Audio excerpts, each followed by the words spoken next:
Welcome to another episode of the PodStation. Again, joining me is Dante Zero. Hello, Dante. Hello. More And we're at enthusiastic this week. we're at podcast number 14 for Yep. 2013. And today we're going to cover quickly. We're going to be moving the server. It's going to definitely be happening this week. I want to just push that out there for any of those that are listening.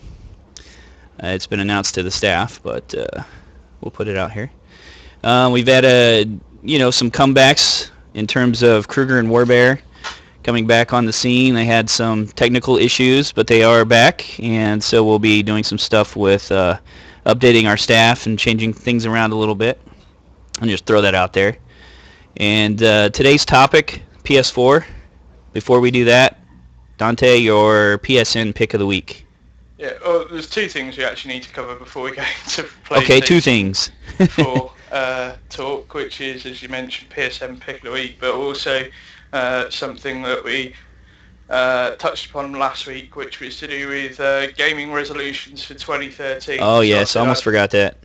I said I've taken some notes down of what some people have posted around the forums about their goals for 2013, so I'll read some of those out in a sec. PSN pick of the week. Been a tough one, if I'm honest, but I actually was fortunate enough to get my hands on a game that we have spoken about before called Retro City Rampage. This is a game that's actually been in development for many years, and it's an 8-bit game dedicated to pretty much every game that's ever been released, if that makes sense. No. Well, if you can cast your minds back to the original GTA, with the top-down, running people over, shooting people, that sort of thing. Okay, so by Rampage, it's that, because there's another game, an old arcade game called Rampage, where you tore down city buildings and things like that. So it's nothing like that. It's a driving game, essentially. Or? It's kind of like a driving, action, shooting RPG style game in 8-bit. And here's the thing, and this is what makes it so unique and such a cool little game, is that it takes a lot of its influences from other games. So, for example, having played with it a little bit earlier, there was a reference to Frogger, and there was a bit that you had to do that was a bit like Frogger. There was obviously the GTA references, and some other things as well. Metal Gear Solid references in there. So is it making fun of those games, or is it just like taking those elements and like? Kind of. It's taking those elements, having a little bit of fun with them, and sort of paying homage to them as well. Do you know what I mean? It's there was even a Back to the Future reference in there. Cool. So that goes to show the scope of what it includes. And I mean, this is a fun little top-down game that I think a lot of people will get behind. It's not available in Europe yet. It will be this week, I believe, and it's on the cross-buy promotion as well, which is if you buy the PS3 version, you'll get the PS Vita version free. Yeah. What's the price tag on that? I think for Europe it's going to be around about the £10 mark. I'm not sure yet. They haven't announced the price as such, because I've got a funny feeling that if they price it any more than £8, a lot of people are going to be cross, because this is a game that we've been waiting for in Europe since the beginning of November, when it was released in the US, and we were still waiting for it, and it's like 2.5 months later, and we've only just got it. And in that time, it's been sold in the US and then also made available for free. And what's the US price? Is that $8? $10? I think it's about $10. Yeah. Okay. So, but if you had PlayStation Plus, chances are you've probably got this free anyway. Over the last couple of weeks, but it is definitely a fun little game, and I'm actually really keen to spend some more time with that. I mean, we'll definitely look to be picking that up on Wednesday, but awesome. I do think it is one of those. We've talked about it before when we said about games like the Unfinished One and stuff, and Sony investing in indie titles, and this was one of those titles that came out of Sony's big push. Especially in Canada last year, to recruit smaller developers to get on board with the PSN network and releasing their products on there. Retro City Rampage has come about as a result of that, Yes, it is being made available on other platforms, but that's purely on because of the success that, the guy behind it, I can't remember his name off the top of my head, but the guy behind it's had such great success with the PSN release that, in all fairness to him, he chose to then release it on other platforms. But, that shouldn't put people off with it. It is a fantastic, interesting little game, and I think, it's worth the price of admission just to go through and sort of spot all the old references and stuff. It's very unique, and I think people will really respond well to it. I absolutely believe you, and to kind of tout your skills of picking games out. I've been watching a lot of these award shows at the end of the year where they go back and they say some of the best PSN games, and guess what things they named. The Unfinished Swan and Journey, and like all the things that you pointed out.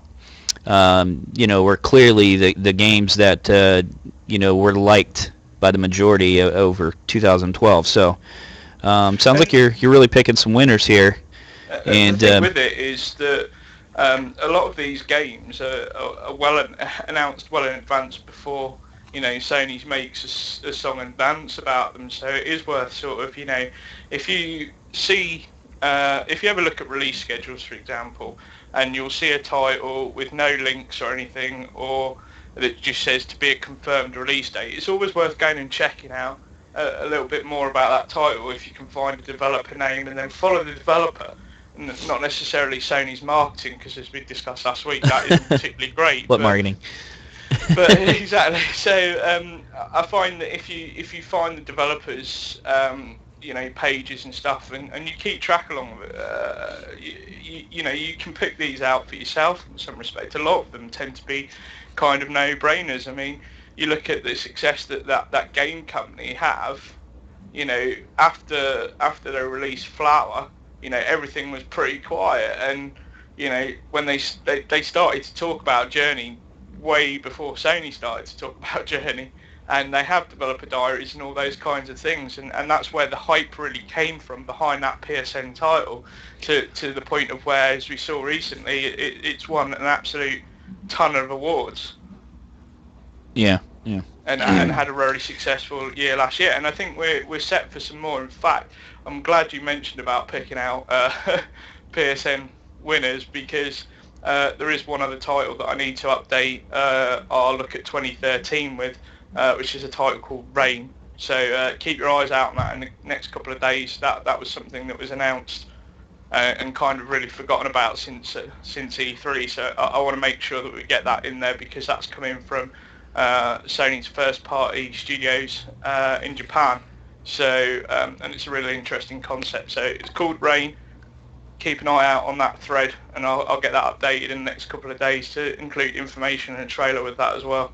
Cool beans.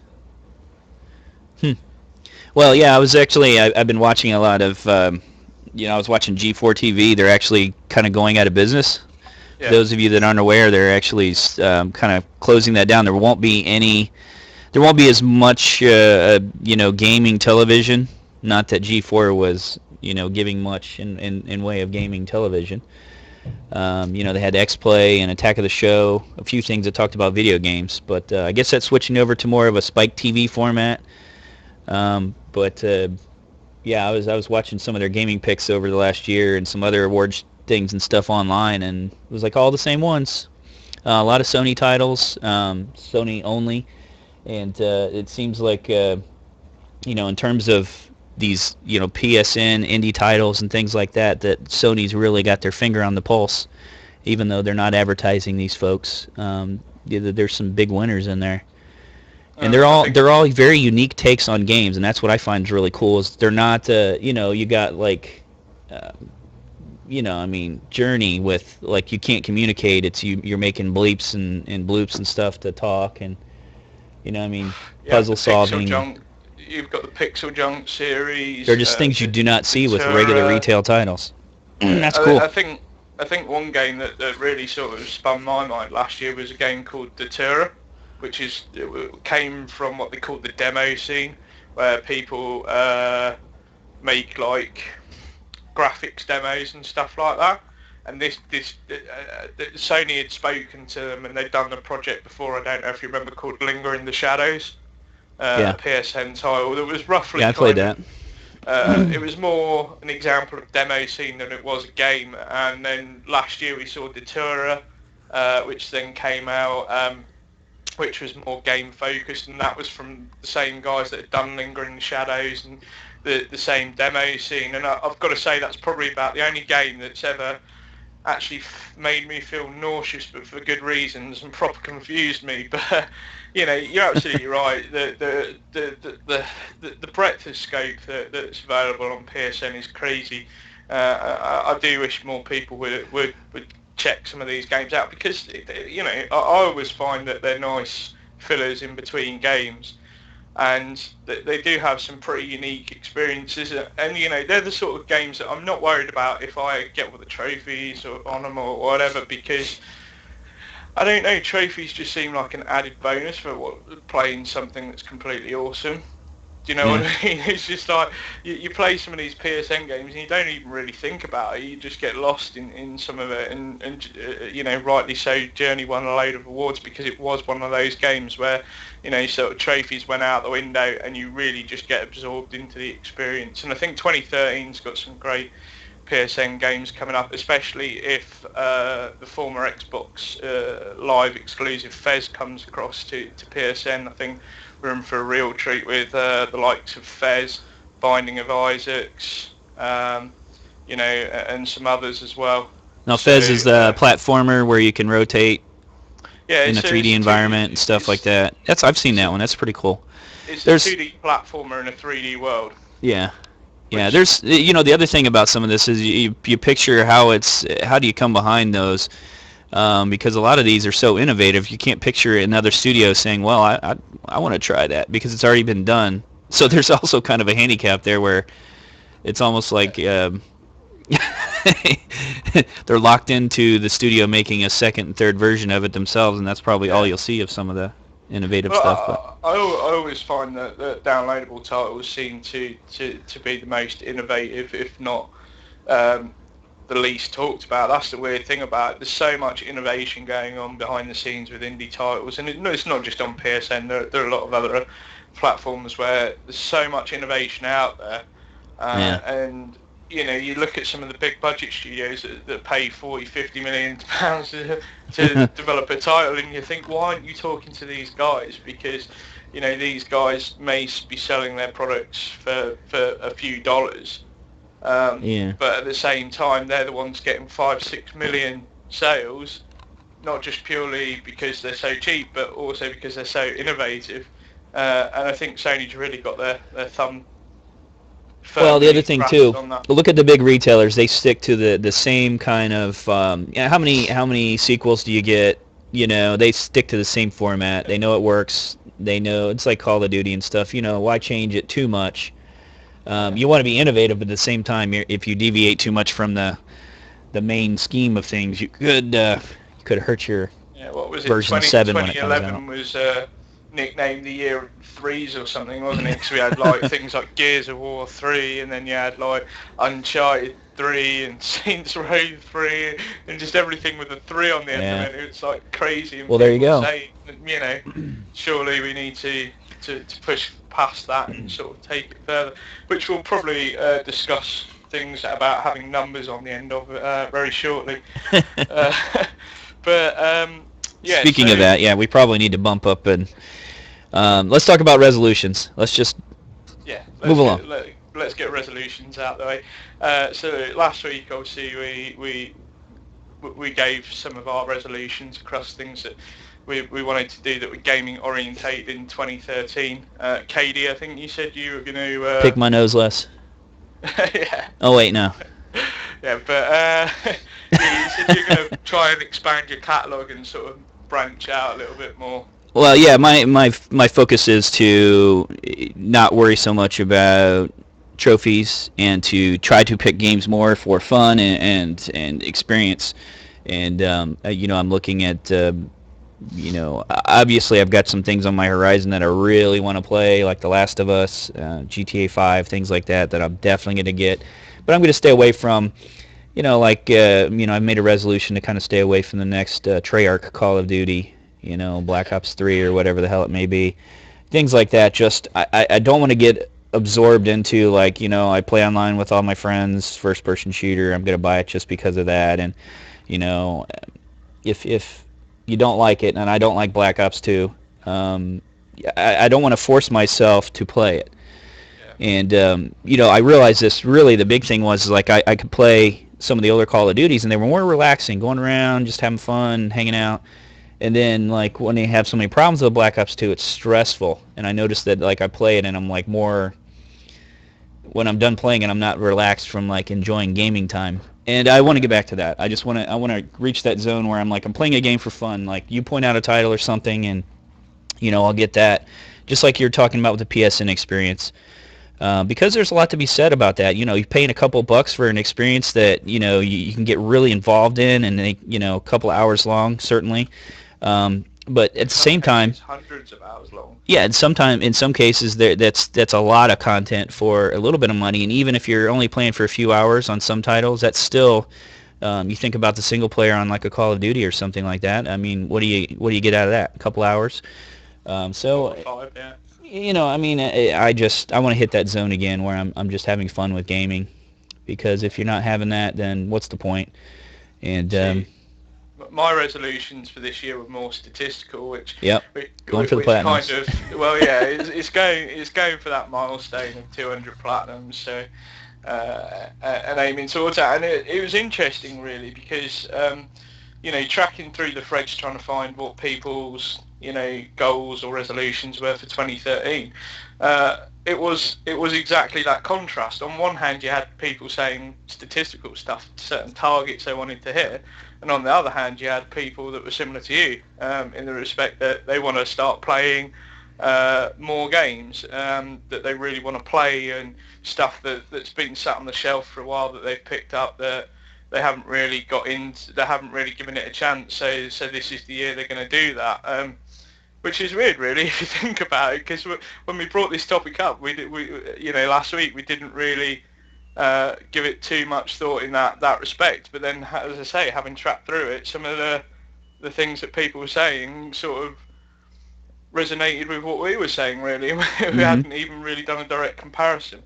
But so I'll read some of these out from some of the members. Anyway, Clarks, who unfortunately couldn't join us today, had a goal for 2013 of 10,000 trophies and 125 platinums. He did some mathematics on that, and he did point out, that it's certainly doable. I think he said to me along the lines of, works out like 2 platinums a month, every month of the year, and roughly that's on still average a lot of work. That's a lot of work. It depends, because you've got to take into account of how long a game can take to complete. But his target of 10,000 trophies is fair enough, because 7 trophies a day is easy enough to earn. Because while you may not necessarily earn 7 trophies every single day, there will be days where you earn 20 to 30 and double up, so to speak. So again, that's a pretty good goal to have, I think. Yeah. From a statistical side of it, 50 Quid said he wanted to play some of his unwrapped games that he's got that are still sat on the shelf. And I think that's a similar goal to what you were saying about playing more games and branching out a bit more with that. Yeah, because if somebody's aiming for those platinums, like, think about it, Clarks won't be able to enjoy some of the PSN games without working extra hard with the platinums. And that's really what my point was, is that sometimes when you set goals, gaming's got to be fun. And I mean, yeah, if a set number of platinums is your goal, I mean, that can be a real big thing to achieve, can make you feel real good. But you may just find, like, after you hit your 200, next year you might be just like, well, I don't want to set a number, because now, I've missed out on all these PSN games. Yeah, well, I've got to be honest, I sort of look when I set targets for myself every year, I sort of try and mix it up a bit, so it's not just always about platinums, and I'll mix it up so that it'll be X amount of platinums, and then the following year it'll be X amount of trophies. So what you'll find is, if you're aiming for a trophy target, and not worried about platinums, that you will find that you will end up playing a lot more PSN exclusives to get those extra trophies. Yeah, but at the same time, you will still have a lot of fun with it. Which is interesting enough brings us to one of the next ones, and this one was from Tiger Lust, whose aim is to hit 99% completion rate on all his games, basically, to get to that 99%. And there you have all gamer types right there. Yeah, we got the completionist, the trophy hunter, and we got the platinum hunter.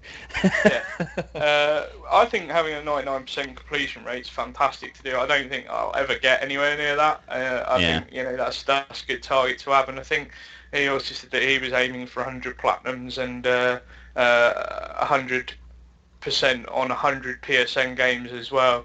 I don't know. I'm not too fussed about completion rates, but I have respect for those. That's the hardest target to reach. Yeah. Out of anything, that's the hardest target to reach. Yeah. But it's law of averages. I mean, we've had this discussion before. I think looking in my personal case, for example, looking at the amount of games I'm tracking on trophy cards and stuff, I've got something like 554 games it's tracking. My completion rate may seem low in percentage at 55%, but that means I've completed 300 games to 100%. Do you see what I mean? Yeah. So it depends on how you look at it, because even though my overall completion rate isn't particularly high, how many people can say they've actually 100%ed 300 games in total? True that. Even though the overall completion rate's low, again, I guess it depends on how you look at it, but I still think, for those that do go for the ultimate completion rate, because I don't think you'll ever get higher than 99%, to be honest. There will always be that one game that just, for whatever reason, you don't do it. So having 99% completion rate is very admirable goal, and if he hits that in 2013, I think we should probably give him some extra praise for that. That'd be a big accomplishment. Absolutely. Toughest out of all of them, I'd say. Who else did we have? Warbear said she wanted to reach 100 plats this year, and wanted to also platinum the rather difficult Catherine game. I think that's a fantastic goal to have, especially with featuring Catherine in there. I don't know if anybody's seen Asuka's extremely detailed guide. Yeah. I mean, that guide's crazy, insane about how much detail it goes into, but it also showcases that Catherine is one of those rather difficult games to attain a platinum on. So, I think she'll be able to do that this year, and I think that's another good goal to have, especially with a specific game in mind. Golfstar 59 said more plats on games that he really wants to actually play. I.e., when you see new games come out and you think, I really want to get that game, and then your trophy brain kicks in and you think, oh, no, I don't just want to get that game, I really want to platinum it. Yeah. Well, I'd be interested to see how many wish they would have tried a game on another account or something like that. Yeah. Before cracking those trophies, because that's the other thing. If you start getting trophies in something, that's going to trip somebody like those 100%ers, and you almost have to change your gaming habits in a lot of different ways. Yeah. If to be commensurate with your goals when you have things like that in your head. Like I used to be a completionist, and then there was that time where I cracked open a game, started getting trophies, and realized I absolutely hated it. And it was a hard fight. It was a hard fight to break that mentality of like, well, I just am not going to beat this. I just don't want to. Yeah. And then you have a slip up. We had someone on staff that had a family member played and got some trophies on a game that he didn't want to play. I think that was... I've had that, and it sucks. It sucks really bad because you're like, that's my account. You've just messed up all that work, and if you've set a goal for yourself like that, sometimes you've got to think outside the box and find out if the game is first beatable. Does it have a glitch? Does it have something where you can't get a platinum in it? Yeah. Is that going to drive you nuts? I think the other thing is it also changes your perspective a little bit when you actually purchase games then, because then you're sort of researching the trophy list a little bit more. Yeah, you're buying a game by the trophy list instead of... Yeah, exactly. So, Am I going to like it? Is it... What's Yeah, the but I trophy mean, list fair like? play to him, in the respect that he's aiming to actually get plats that he really wants to do. So, Yeah, yeah. I wish I could strive to be a bit more like that, to be honest. Because there's some games that I really want platinums for, and I just think, nah. Garcia Fever again, 100 plats. That seems to be a bit of a theme with a lot of people's targets for this year and resolutions to hit this 100 platinum mark. I mean, it's a hell of a milestone, and I remember hitting that Christmas last year, and I did think something about it, but I didn't, it was kind of more of a personal, yay, I've done it. But to see so many people aiming it for this year is fantastic, because it just means that I'm going to have to work a lot harder Yeah. to attain my goal, really, and move the line up a bit. So, and the last one was Ion said he'd wanted to improve his completion rate as well, to get it around the 75% mark. So yeah, that will finish up with that. But I think a lot of those goals are, I think, from knowing some of the members that we do and so on, it's nice to be able to give them a shout out with something like this. But I think a Yes. lot of those people, I just want to wish them good luck. I think, a lot of them will get their targets, and if they don't worry about it too much, because there's always 2014 in the works. So Yeah. I would say good luck to everyone. Don't forget your personal resolutions too. Some of those yeah. are, gaming can be important in your life, but if you've got something or you want to make some changes, stop smoking, drinking so much coffee, any of those kind of things. Good luck to you. Yeah, absolutely. But let's move to the main topic, because we know we started, for those of you who don't know, before we initiate the broadcast, we typically talk, and Dante and we started off right into a pretty serious discussion for about a half hour, 40 minutes before. 3 minutes into a phone call and we'd already started. And for those of you that don't know, that topic is the PS4 rumors, what we expect for it. Orbis, or if you believe some of the other rumors, it's codenamed Thebes. Yeah, or there's actually, wasn't there was another one too, not only Thebes, Orbis, there was another title. I can't even remember that one. Do you know? It's been Somebody like some off news put it out there, and like overnight someone bought the all the URLs and everything like that. Yeah. I can't remember that one, to be honest. The only ones that I've seen bounded about recently is Thebes and Orbis, to be honest. Well, let's talk about that first. I don't know that that's really important. Let's get that out of the way. I from everything I've seen, I think Orbis is clearly what it's going to be called.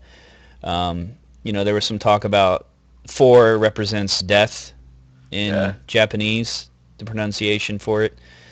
Orbis, regardless if it's PlayStation 3 or PlayStation 4 or whatever, it's still going to probably, in everyone's name, is going to have a number. Like Americans, we'll call it the PlayStation 4 Orbis or something like that, regardless of what they do. But I think Orbis, clearly from everything I've seen from the dev kits and everything like that, they've got active websites, available for developers to hook into that are named with Orbis in it. Orbis and Thebes, I think. I think the Orbis one is orbis.scedev.net. I don't recommend you go and try that web link out, but just trust us that it does exist. I don't even know if it will be called Orbis. I know that there won't be a number, and I know that PlayStation will be in there. They have to keep PlayStation. Yeah, they have to keep PlayStation. Whether or not, Orbis is the name, or Thieves is, I don't really think that's in, I don't know. It's going to be weird because... Well, wasn't there something, if I remember correctly, Vita and Orbis somehow go together. There's like the Circle of Life. And I think something. Yeah, I think Orbis is like is reference to a circle of life in some respect. I can't remember the exact definition of what it is, but I know that Vita was codenamed Obviously, originally it was NGP, then they came out and said it was Vita, because essentially, this is a device that you carry around that will have an impact in your life, so that therefore they called it PlayStation Life, because you took it about and you carried it about and used it as you went about your day-to-day life, and in that respect it made some sense, but I'm not quite sure if Orbis would make sense in that respect. It may make sense. Well, but what do you do? You got to come up with something. What would you name it then? Otherwise, I mean, obvious Xbox 720 next time around, but that's kind of. Yeah, well, what are you gonna do after that? The Xbox 1440. I don't know. You have to have something. Yeah, I don't want to go into another manufacturer's rumours. I mean, the rumours around that is that obviously it's not going to be called Xbox 720, it's just going to be called Xbox, but then surely if you've been with Xbox since original day, that's going to get awfully confusing, because you've had Xbox 360, then Xbox again. I don't think I don't think that's going to be ideal for them, but I don't know what I would call it. I agree in some respect that if Sony do drop the number, fair enough. I'm in favour of that, because I think when you start numbering products, people start to get a bit bored after a while and think, well, why would I want to buy this product when there's only going to be another one coming? And numbers do a lot to associate with that sort of thing. I think, it is important that Sony does pick a name to go along with the PlayStation brand. It's just, I don't know, because Sony do pick some weird far out stuff for some of the names of their other electronic products, so I don't know. I'd be happy with Orbis. Whether or not I'd be Orbis as a final thing, I don't think it probably will, but in terms of suggestions for what it could be, I have no idea in that respect. They should just skip to just mess everybody up. It's the PlayStation 7. No, wait, the PlayStation 7.5. I've got a funny feeling that's like Family Guy logic there, which is where he mentions World War V and the Play Orbis, 7. World War V was so awesome that 3 and 4 didn't exist. So yeah, that would be pretty cool if they did that. I don't know. Well, regardless of the name, we know it's coming. Yeah. So let's talk about some of the what you've read a lot of the stuff. You've sent me a lot of the links. I've read a lot of the stuff, a lot of the rumors. Everything from the tech end of it. I was going to say, before we do get into that, we should probably address something else as well. Okay. Is that I know people listening to this probably think finally Trophies on PSN is doing some PS4 coverage. The reason we've chosen to actually present this over a podcast rather than actually do written work is there is a lot of issues at the moment on the internet with suspect articles, people plagiarizing each other left, right and centre, and it's driving people crazy with sites using PS4 in the title to actually generate traffic. That's something as News Team Lead that I really don't want to happen to the Trophies on PSN site. It's not that we don't want to cover PS4. If you are listening and you read our news regularly, it's not that we really don't want to cover it. It's just that we're trying to be a lot of speculation in terms of what coverage we do on it, because we'd rather bring people to the site with those news articles that for the right reasons and not just to generate traffic, which is something, you've seen it yourself, KD, with some of the stuff that I've shown you that's been going on of late. You've got news agencies attacking news agencies and calling them, and some of them you can tell they're blatantly making up just complete bull crap. Yeah, to get that's something an article. We want to stay away from. So, believe me, we do want to do PlayStation 4 coverage. I know the news team guys are itching to do some more stuff on it. I know you as members are itching to read it. But bear with us on that, because we kind of want to let it all settle down before, and at least wait for some facts. Well, you should have considered my idea, which was the article about the built-in juicer refrigerator in the PS4, where you get a healthy drink. It would cool your chips and everything down, and cool your beverage. And I thought that was great. Insider information that's coming. it comes with a blender. So, yeah. But yeah, so I just wanted to clear the air with that as well, so that if people are feeling frustrated that we're not covering it, it's not that we don't want to. We will do at some point, but we do need to approach it cautiously. Make sure that anything we do that's PS4 related is done for the right reasons and not to generate traffic. So just so that that gives everyone a heads up. But enough about that. Let's actually get into speaking about it. Were you going to say something about the technical specs of it, KD? Well, I was just going to say let's figure out what really kicks you in the head is is important. But before we do that, I'm going to give a shout out. Squill, slow the hell down. He's listening to us on his phone while he's driving. He's going 120 miles per hour. Slow your shit. Don't get killed.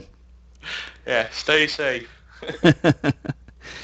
But no, I think from all the things I've read, there's things that stand out, and for me, it's not so much like the tech that's in it and everything like that, because you can sit here and speak to 60 frames a second and support for Ultra HD and all these things, but really, I want to kind of translate that in my mind to what kind of things will they be able to do with gaming that would be really cool, because having better graphics and all that, we know it's going to have better graphics. We know it's going to run better in terms of that and RAM and everything. But what does that mean in terms of gaming? Because if you can't translate it in your head as to what do you get out of it at the end of it, you got to justify the price. You got to justify any additional things that are put in there. Some of the stuff with the webcams and we know about the patent on the controller that breaks into 2-move controllers.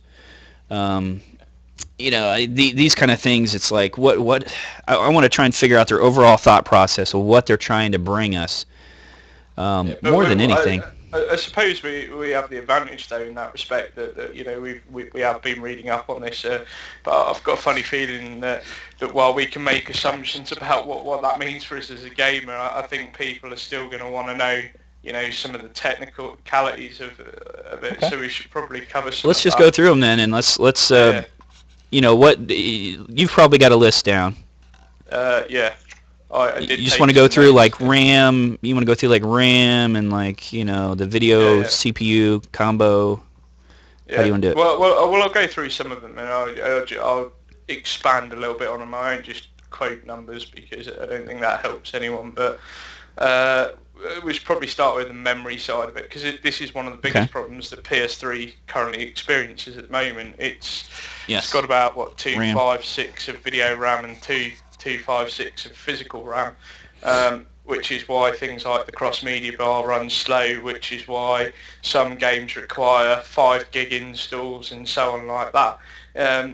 If the rumours doing the rounds about Orbis are true, we're looking at around about 8 to 16 gigabytes of internal memory, which is huge. I think even the Wii U is only something like 4 gigs of internal RAM, and that runs on flash RAM. We don't know if Orbis will support flash RAM. It probably looks like that's going to be the case. And what that basically means for us as gamers is that things are going to move a hell of a lot quickly in terms of loading your games, loading across the UI. Yeah, the operating systems. Yeah. Multitask and have several things open, and I'll come on to that in a little bit. But it would basically mean that Sony couldn't ever then provide the excuse of we can't do cross-game chat because there's not enough RAM. See, the funny thing is that the PS Vita has 512 of VRAM and 512 of physical RAM, so it is able to do cross-game chat. And Vita owners out there would know, the extra RAM does help with a lot of multitasking. If you take into account how much RAM's in there, and then you're timing that by 8 for a home console, the potential's there. Even if it's at the low end of 8 gig, I think that's going to make huge improvements, and we'll talk a little bit more about that shortly. But obviously, it's still going to continue to have a hard drive.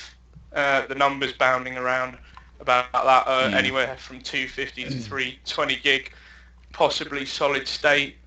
I don't know if it will be. Yeah. Solid state is kind of expensive, and I think Sony still favour the idea of being able to chop and change your hard drive as and when it fits you. Yeah, leaving it open for somebody to put a 500 gig in there if they want. Yeah, Yeah. and I think Sony would be daft not to continue, down that road with that in place. I think many people that own PS3s now have responded quite well to that in that respect. So that's the hard drive covered. I think with Blu-ray drive, the rumours doing around is it still will continue to support Blu-ray. That is probably about the only fact that we will definitely see about anything with Orbis for the time being is that it will continue to support Blu-ray. But here's the thing, Blu-ray discs do get bigger. At the moment, the PS3 discs tend to run about 50 gigs worth of storage on Blu-ray. There are 100 and 200 gigabyte Blu-ray discs and drives out there that support them. So don't be surprised with the jump in graphics. Obviously, it's going to require huge amounts of storage, but with them including a Blu-ray, with them including more advanced Blu-ray drives that can read the bigger discs. Yes. I think that's more than likely. That's about the only thing that we do know for certain that Orbis will probably do. There's no way they're going to get rid of the Blu-ray technology. They still want to. It still needs to become mainstream. It's not quite there. I don't know. I'd say it is mainstream, to be honest. Well, it's not been officially approved as a standard, as far as I know. So, I mean, that's the thing that you got to wait for is like. Well, I would have thought I was under the impression it had been for the simple fact that after all the hoo-ha between HD DVD and Blu-ray DVD, it was pretty much. I think it was more companies giving up, wasn't it? Yeah, I think it was pretty much adopted as the industry standard, to be honest. But if what you say is true, then I imagine it can't be that far off. Let's be honest. Well, I'll put it this way: they're still making and selling DVDs like the regular DVDs. So. Yeah, I don't think that'll continue much longer, to be honest. The key here is this is something that we know is in effect on Xbox, and it'd be interesting to see that end of it too. Like, are they going to include a Blu-ray player where they're paying royalties to Sony? But either way, we know that's going to be. It's got to be a part of the PS4. So we should probably look at the actual insides of it. I've seen a lot of rumours speculating about this, and I find myself difficult in some respect which camp to sort of side with in this, because the rumours are that it'll be a CPU GPU all-in-one chipset. Yeah. Now that has a lot of benefits in some respects, but then it begs the question, why build the cell processor and spend billions on that in R&D to then 7 years later not follow through on that? Well, I mean, isn't this something too that they were working with AMD directly? Yeah, well, I think we already know that AMD is going to be providing this. It's well known for a while. I think even so much that a few years back there was news reports of NVIDIA trying to muscle themselves in with the contract that Sony had signed with AMD. So I think the fact that it's going to be an AMD chip, is a no-brainer. It's at what level that AMD chip's going to be. Yeah, this is that thing that's they're kind of secretly developing something, and we know that they have to reach a breakthrough for this to be, big news, which it may. I mean, I guess it comes down to how much time, or do they? Well, the CPU and GPU combination chipset is something that NVIDIA are currently in the process of touting, and have been for the last sort of year. This being the next big thing, where because they're so close together in the side of things, that it can process stuff a hell of a lot quicker than say your average processor, because most systems, especially gaming PCs, for example, you'll have your uber powerful CPU chip, and then you'll go out and you'll buy new graphics cards every 3 to 4 months to get the power out of it, and you store that in. And essentially the new graphics cards are a case of where you don't have to do that anymore. Do you know what I mean? Yeah. Plus you've got the added benefit of, like, if you've got kind of the top speed and capabilities of one, and you've got it's dedicated to a one purpose, and the other one's dedicated to one purpose. This one allows for you to more seamlessly jump between the two, so it's that much more powerful because it's performing both the tasks in an uneven amount as needed. Yeah. If that makes sense. So you're talking about something that just the combination of those capabilities is a big deal. It's, you don't have something that's dedicated and sitting at rest because it's not being used as much. You get the full spectrum of its abilities, can be thrown towards everything, whether it's a 70-30 split, or what. But that's from everything I've read, there's clearly AMD and Sony have been hiring and putting out ads and things for, developers in these areas, and they're doing something there to try to make a big breakthrough, and I hope they succeed. I think what's interesting with it as well is that, in the past, when you look at Sony's previous consoles, Sony have developed the architecture in-house. As I mentioned before, Sony spent billions on researching and developing the cell processor, and essentially when PS3 first launched, the cell processor was being touted as the next thing to see, and that sort of architecture of the chipset is the next thing you'd see in every supercomputer, and the PS3 was effectively like having a supercomputer at home, because when you sort of stripped away the graphics side of it, if you were processing raw data, there was nothing on the market that was as advanced as the cell was. And it seems strange that Sony have kind of dropped this for the next machine in favour of working with someone like AMD. Mm-hmm.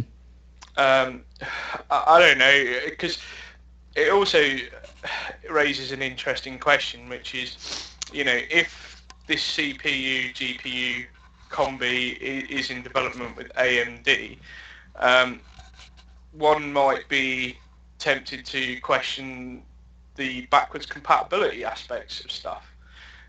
Because when you take into account that one of the problems that, one of the reasons Sony stripped backwards compatibility out of the PS3 was because the emotion engine from the PS2, the PS2 graphics engine, was too costly to keep putting in PS3s as well as the PS3's own cell processor. Cell processors, yeah.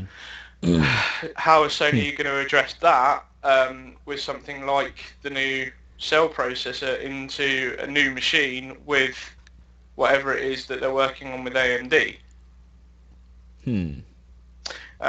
Which leads me on to another aspect that we do have to consider when we talk about Orbis is, and we touched upon this last week, is how the company that Sony purchased, Gaikai, is going to be implemented into this whole system as well.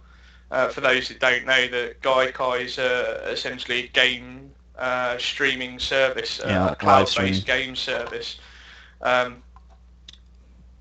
don't know if Sony have some plans in that respect, that if you own PSN titles or PS3 games on disc, if they're not going to be accessible on the PS4, are they essentially going to give you free digital copies to stream over the cloud streaming service, and that's the way they could work around it?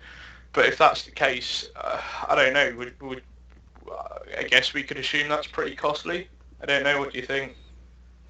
Well, I just would like, if they're going to leave backwards compatibility and all these things in the dust, there should be, they need to think about this from the gamer perspective. There has to be a really good payoff. The other thing with this, obviously, is always going to be price. And if you get too complicated with something and something is too new, we know how that works. When something first comes out, it's when it's in its most expensive.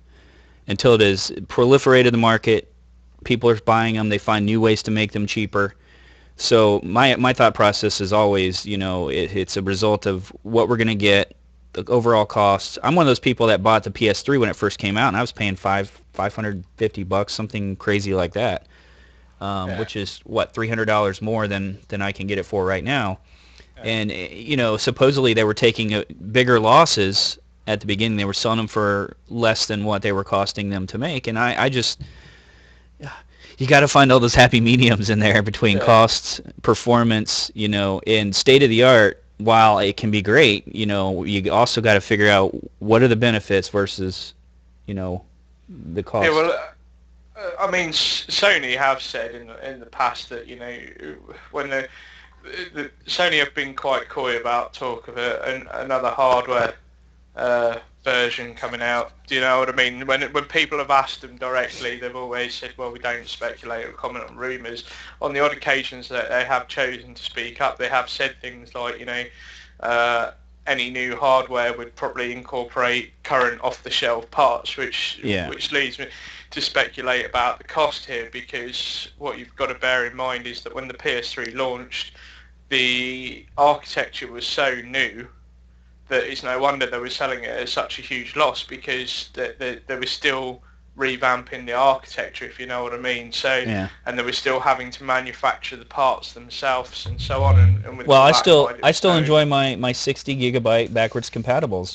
That's what I've got. They're slower than other versions. I've got 3 different PlayStations in my house, and that's the one I value, even though it's slower loading up some of the systems and things.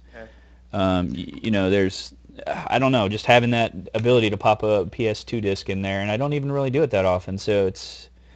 I think this time round, I think Orbis probably will start off being sold as a loss, but I don't think it'll be, the sort of numbers that were quoted when the PS3 launched, where, they were taking $100, $200 hit on every machine. Yeah. I don't think the figures for Orbis will be anywhere near that. Well, it doesn't seem like Sony's in a position to afford that. They're really, we've talked about that, and they had the hacking, the losses, the number there is still everywhere from crazy low numbers to crazy high numbers. Yeah. And So I mean, okay. So let's speculate a bit, because obviously this is something that we can never get facts of until essentially Sony release them. In terms, so what I guess I'm asking you effectively is 2 questions, which is A, what do you think Orbis will cost, and B, what would you be happy paying for Orbis? Right now, from everything, the kind of general agreement on what it's going to cost and everything like that, I feel they're going to put out versions of the Move with a camera, so maybe the controller that changes into Move controllers. Right, forget the controllers for a second. So I want. Well, I'm kind of putting that into the price, in the price idea. I'm kind of like, there's a few things I think that they're going to do that are maybe the source of speculation, but that's going to help me figure out a price. And I really think you're going to be seeing probably $400 to $500 system. Yeah. And I am not comfortable with that. At this point, I would say that sucks. I'd like to see in the $300 to $400 range. I'd like to see it a little bit lower than that, but I think it's going to kick off probably between so that. So if it was $400, you'd be fine with that. I might be okay with that. If it's $500 or $600 this time around, I'd probably wait. Yeah, see, I probably wouldn't be a day one person. I'd probably be like, I think the system's going to be in the range of around about, and I'm going to talk in pounds here rather than dollars, but I think the Orbis will probably cost somewhere in the region of about manufacturing costs. I think you're probably looking at around about $450 in terms of pounds to actually manufacture it. I think in terms of cost that they'll sell it at, I probably think you're looking at around about $350. I think anything higher than that, and they really would be shooting themselves in the foot. But here's the thing: I would pay for around about $350, probably lower side of that. I'd prefer to pay $300, but I think whether it's $300 or $350, either way, they're still going to have to make a compelling argument for me to upgrade. Regardless of the cost, I think that's. Now there's some other things in here, some other factors, which with the streaming, it's been talked about other ways to raise money, because we're also not really talking about the 4K, and 4K might not happen for games, but if 4K happens for movies, and you have streaming of games, and you're talking about a subscription service to have access to that. Because let's face it, you know, on the PS3, the PSN is free, but people pay for the very successful PlayStation Plus. It's become very successful. If you have something the equivalent of that, PlayStation Plus, which includes the streaming, and you have support for, you know, maybe you pay a monthly fee for movies, you know, something to the Hulu, Netflix version, but Sony, because the other thing that we've learned is Sony is going into the television market. You know, from CES, you know, they're going to start having dozens of channels that are streamed online, television channels. You know, you probably have, you know, the possibility there that could lower the outright cost, but then Sony's recouping it from everyone having what amounts to hundreds of dollars in subscription fees in a year to have access to But these other things. what I will say for Sony in that aspect though is that if you look at most Sony subscription services as they are now, I don't think anybody can make a compelling argument that they're not value for money. I mean, you just have to look at services like, as you mentioned, PlayStation Plus and Music Unlimited. They are very, very compelling value for money deals. I still think we'll see essentially, you know, if Orbis continues with physical retail games, I still think you'll be able to access those online for free. You know, Sony isn't going to make the PSN subscription based anytime soon, but I think you'll see that there's a rapid increase of subscription based services made available to you. Yeah, so you can play them online when you have them on disc or you've downloaded them, but if you're streaming them, then, you know, you would pay for that extra ability to not have to store it. And to be honest with you, I think that's fair. It is, and you know, and that's a unique way to do it. But look at the overall picture, because you got to remember Sony is one of these companies. To give you an example, the 4K Ultra HD TVs. There is no content for those. There's no channels. There's no. Sony immediately jumped in and said, we're going to support it with Blu-rays. We're going to make it so that it's a service that's, you know, going to be able to bring you that.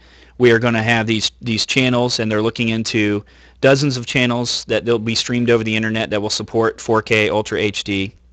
And they're essentially, from what I understand, with their TVs, we're giving away these DVR/Blu-ray drives that had 4K content on it, so that people that are buying their TVs can actually also get content. And the whole idea of it, from what I've read, is that they were loaning these devices to people that were buying, you know, the 4K TVs, and that shows that, you know, they realize the other end of it, which is if we can put out the Orbis and we can make money from 4K movies, online entertainment with movie streaming, online entertainment with gaming, PlayStation Plus, all these services that people are paying for whatever services they're using, then it might be a situation where, you know, the Orbis could be almost like a, you know, like right now I pay for cable. I don't pay very much for my cable box. It's an expensive piece of equipment, but it's, you know, I rent it for $450 a month or something like that.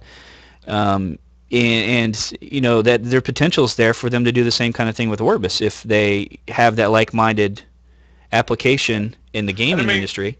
I mean, we've already seen some examples of that with effectively, you know, the Torn in Japan.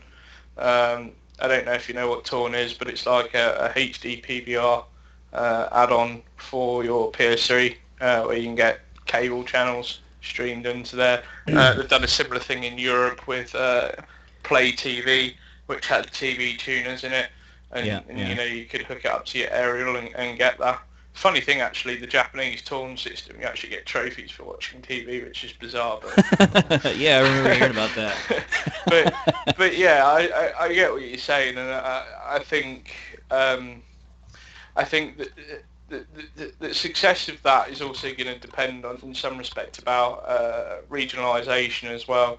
Because let's be honest, if Orbis has 4K and Sony does then bring out 4K streaming service to help push the sales of the TV sets themselves, if that service isn't made available wherever 4K TVs are sold, it's pointless. Yeah. because at the end of the day, it's like, well, why should I upgrade to a 4K TV if the equipment that runs the 4K stuff, doesn't allow me to actually stream it because of the country I live in? It just, I don't know. That's something that Sony really going to have to work on. Well, I mean, with Orbis is I the have the feeling regionalisation. that's the whole reason for reaching into the online web market. There's no way to to answer for Sony doing that except for that they clearly want to advance that and and I this mean, is them getting into the last area of entertainment that they haven't been in. You think yeah. about it, they make phones, TVs, they're involved in the Hollywood production of movies, um, and now television, gaming.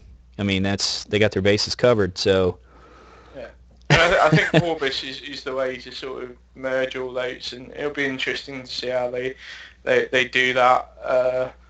You know, when you take into consideration the amount of RAM that we speculated on about how much RAM Orbis will have to run some of those things simultaneously would be huge for them. And I give you some example, and we've seen this before, but it's never really been utilised, which is picture-in-picture.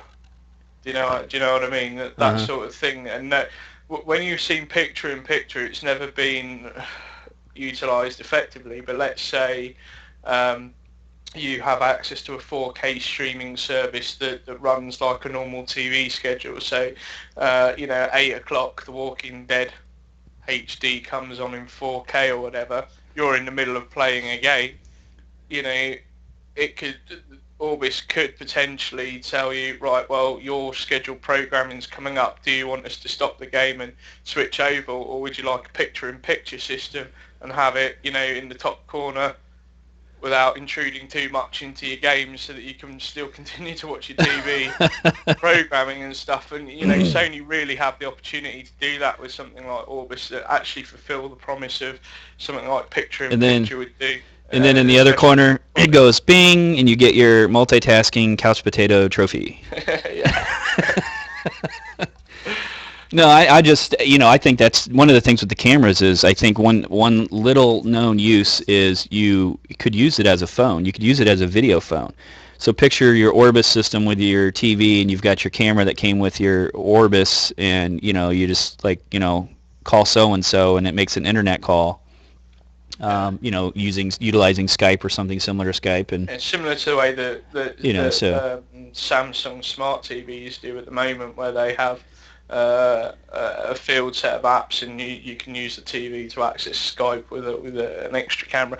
I just hope that whatever camera that Sony bundle or choose to do with the control scheme on Orbis, they need to not do what they've done with the PS3, which is where they've built one camera, they've built a motion control technology around that camera, but never improved that camera in all the years. Do you see what I yeah. mean? And it's Yeah. like, yes, Orbis might launch with an amazing camera to start off with, but as the years go over, they need to make sure that they can revamp it to bring it up to modern standards as time goes on, without impacting any control scheme they choose to use with the camera.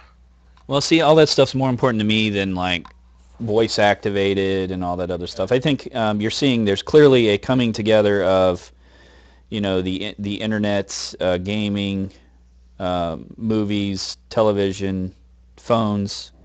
It's all coming together. It's going to be you need a company that can put a system together that's going to answer all those. Because there's no reason it can't put them all, bundle them, and make them all great. I'm Because gonna you I'm have gonna too many put devices in your house, like everyone else, and even though it's not as portable, as a cell phone, there's certainly a call for that being a part of your house without having, your digital phone, your PlayStation, your box for DVR recording and getting cable, and I think that clearly everything's moving in that direction, and if Sony would be smart to take advantage of that, put it all together, make it affordable. yeah, because I think in some respects and this is something that Sony need to consider with the Orbis, is they could essentially eliminate the need for a home PC. and clear some of the other clutter out of the way with tablets and stuff. I mean, I'm not saying that tablets are going to go away out of the equation somewhere down the line, but if you have a home console that can pretty much do huge amounts of multitasking all at once, you have to question that there are some of these things like, well, why would you need a home PC in some respects? Yeah. Well, I don't know that those will go away. Or a cable box, or you may see those kind of things working with it in conjunction with it. Having your tablet on your lap as a makeshift controller of some sort, or there's those kind of things exist. Phones, tablets, the laptop version of a tablet where you can, they're coming smaller, they're getting closer towards that, and they're making very thin keyboards that you can just snap into it, and turning it into your tablet into a computer screen, and I don't know. I mean, it's all speculation, but I think Sony's on the pulse of it. If they're in all these areas, they're moving into the areas that they're not. They're trying to develop the technology. Clearly, 4K, for 4K to work, they would have to have a nice, good AMD. That clearly, I mean, those specs and everything like that are going to be very important to that kind of stuff. I mean, looking over some of the rumored sort of clocking speeds and stuff, I mean, mind-blowing from a techie's point of view. Yeah. It's pretty mind-blowing. Well, there's all the way up to like 16 gigabytes of RAM. Yeah. On that CPU GPU combo. What is that? APU? The RAM's slightly separate from the thing, but what I've seen with the CPU and GPU, you're talking something like 4 gigahertz quad core things, which I won't bore people too much with the technical intricacies of it, but when you sort of, if most people know what a basic quad core PC is, and you're talking about a CPU GPU combination that's timing that by many tens, that power of a quad core PC. So well, what is the PC3 specs right now? Let's not get them confused. I'm getting a little confused myself here. What is it right now? Is it 256? The cell processor is essentially 9 core processors running at 3.2 gigahertz. Okay. And so with the rumored specs, the difference would be what? 8 times as much? Probably around about that, yeah. Or to as much as 16 by some of the higher numbers. And then you've got what? In terms of RAM, we've got what? 512 megabytes of RAM or something total? Yeah, in there at the moment, yeah. Which is split between... video RAM and... Yeah, video physical. RAM and physical. So, by some of these, they're talking that would be massively different. It's even too hard to calculate because you'd have the combo, which can be dedicated towards something 100% where it needs to go towards graphics or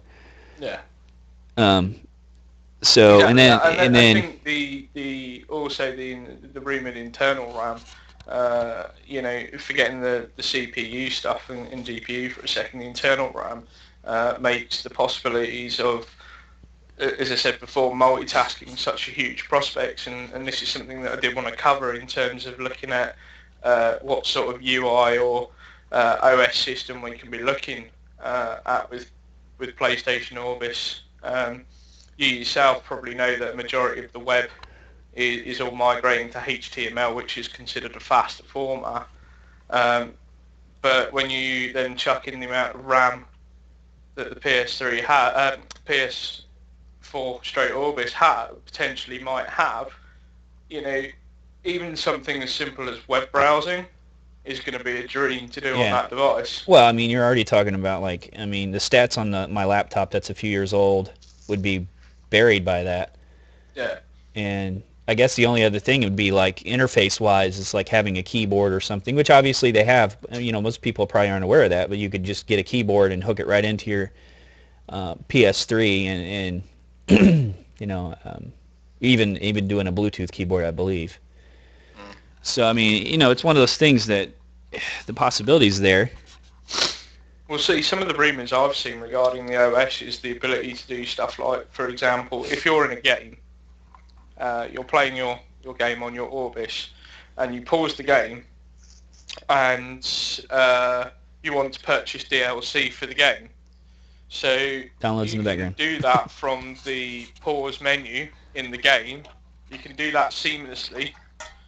You can go to the store, buy the DLC, set it to download. It will download in the background, then you can unpause your game and continue to play. The same with patches. And we talked about this before, I think, KD, where we said, there's nothing more annoying than when you buy a new game at the moment, and the first thing you have to do is wait 20 minutes because there's a patch. Yeah. Part of the rumours with the Orbis is 20 that minutes. It should be, yeah. 24 hours. Depending on. I've had a few. I've had a few. But the idea with the new OS, and in some respect, I would love Sony if they were able to implement that, because it would be a dream where you get by the game, you fire it up, it says you need to download a patch, it will download it in the background, and then you can just carry on playing your game. Yeah. Given its current state, if you have a PS3 at the moment and you stick the disc in and it tells you there's a patch, that's fine. I don't think too many people have a problem with patching. It's the fact that you cannot do anything else until that patch is finished. Well, I for me personally, like when you pull up you're in the middle of a game.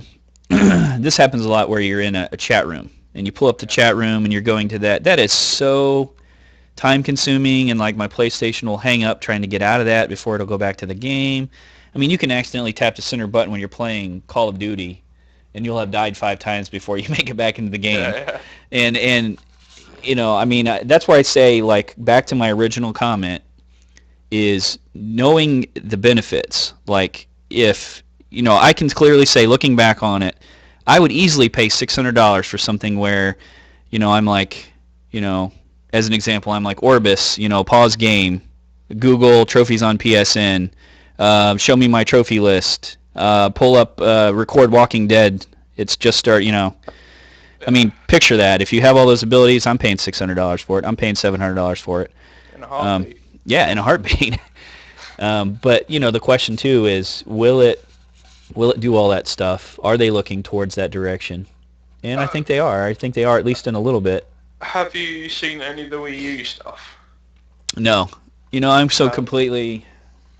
Well, for those that don't know, Wii U has obviously you use a tablet to control it and stuff like that, and it has the makings of those kinds of systems, but on a very basic level. Mm-hmm. Where you're able to program TV programs, and that you can set it so that it streams to the tablet simultaneously and so on like that. So, if someone like Nintendo, who, let's be honest, aren't the greatest at making OS software, I think most industry pundits would agree with that, and I think most users would agree with that. If someone like Nintendo can implement, what we've spoken about on its basic level, imagine what someone like Sony, with all the advanced programming, the years of experience, can do. Mm-hmm. And that's why in certain degrees. Well, we own a Wii that we have at Grandma's house that my kids play when they're over there, and I just grew to not like it at all as a system. It's very party game-ish. I always say it's for little kids and old ladies. Yeah. But I don't know. I mean, I'm saying, if you look at, as I say, this is what I'm saying. If you look at something like the Wii U, which, as you say, the OS wasn't particularly likable. They've then grown up slightly with the Wii U. Yeah. And they've taken on board a lot of stuff and sort of improved on that. Especially with the OS and the integration and everything like that. But they've done similar things to what we've been speaking about, but just on its basic foundation level. This is what I'm saying. You then put Sony in the picture, who could potentially take a lot of what the Wii U has implemented and not present it at a basic level, present it as most advanced level possible, with all their years of expertise and so on like that. And I Well, just think it could be potentially mind-blowing. well, here's That's the just thing too. less. You bring up a good point, and then that is there anyone else that's better suited for that role? Because Sony's in software, hardware, phones, TVs. If anyone's going to make the technology work, Blu-ray. I mean, all these things that you can mention. If anyone's going to make it all work together, I can't think of anyone that's in a better position. There's no cable companies. There's no Googles out there. The Microsofts, a lot of software, not so much the hardware end of it. Which is where I think they may struggle this time round. Yeah, they're gonna hit some problems because they have to answer for. They still have to answer for Blu-ray for storage capacity. And proprietary disc technology isn't easy to make. I mean, oh no, that's we talk about Nintendo having billions in the bank, from the cashing of the Wii, but how many of those billions did they have to spend to work on a proprietary disc format for the Wii U? And Microsoft are going to be posing the same question, or probably have been for the last 2 years, of how to get around that, whereas Sony have just been able to go, right, well, it's not a proprietary disc system for us because everybody's using Blu-ray, so it's quite clever in their respect. Yeah. They were quite forward thinking about that, and that's something, thankfully, that Sony won't have to worry about and can get down on making all this the best it could possibly be. So I think we're talking about almost a cloud gaming, 4K Ultra HD. We're talking about kind of a gaming monopoly here. This is awesome, and it's exciting to think about what they could do if everything goes forward as I think they'll get there. Yeah, I think. I don't know if the PS4 will be all that. We'll see. I think it's definitely in Sony's hands, and I think there's some areas that we haven't even really touched upon. You talked about the control scheme. Will Sony make this? I've got no reservations that Sony will still implement a DualShock controller, but given their experience with things like biometric feedback and so on like that, which has also been rumoured to be implemented, I wouldn't. Virtual reality as well. Even Steam are looking at that, with their Steam box. So Sony could easily implement that into there. I think you will probably see an advanced move camera combination. Yeah, wasn't Sony was working on that eyepiece where it would track your eye movement and project 3D stuff where your eye is looking or something. Weren't they doing something like that? Yeah, but I think that's more way past Orbis technology. Yeah. They're even looking. Google and Apple have been rumored to be working on for many years and still are. I don't think that'll come to fruition anytime soon. Certainly not during Orbis's life cycle, I think. But I think you will see more advanced ways that the motion controller system's implemented, because contrary to popular belief, PlayStation Move isn't the failure that it's been made out to be. It's just that it's just there. Need to think a little bit more outside the box, and I think Sony have shown that they can do that with more AR, augmented reality technology, and I wouldn't be surprised if we see more of that within Orbis itself.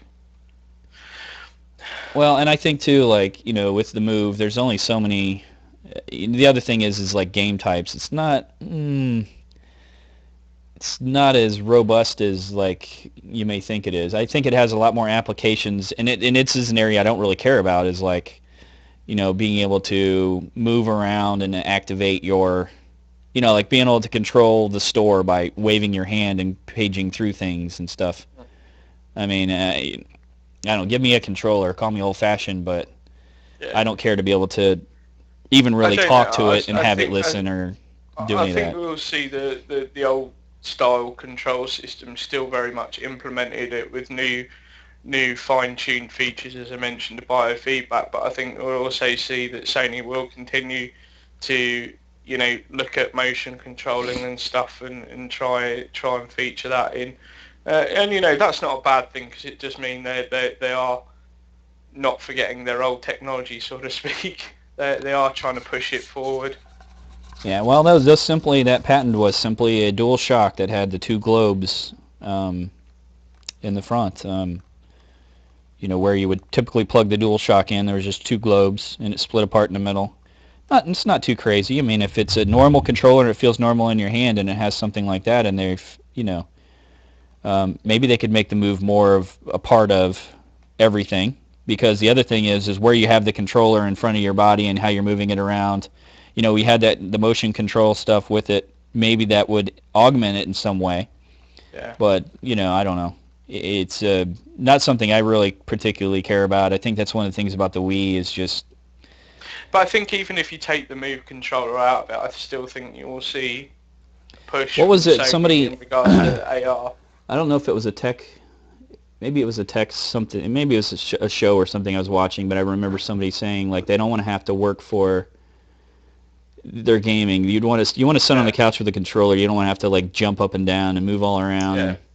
And that's really where I'm at with it. If it's supposed to be relaxing, yeah, and I've got to play it with a Move, or I've got to do, it's like give me a break.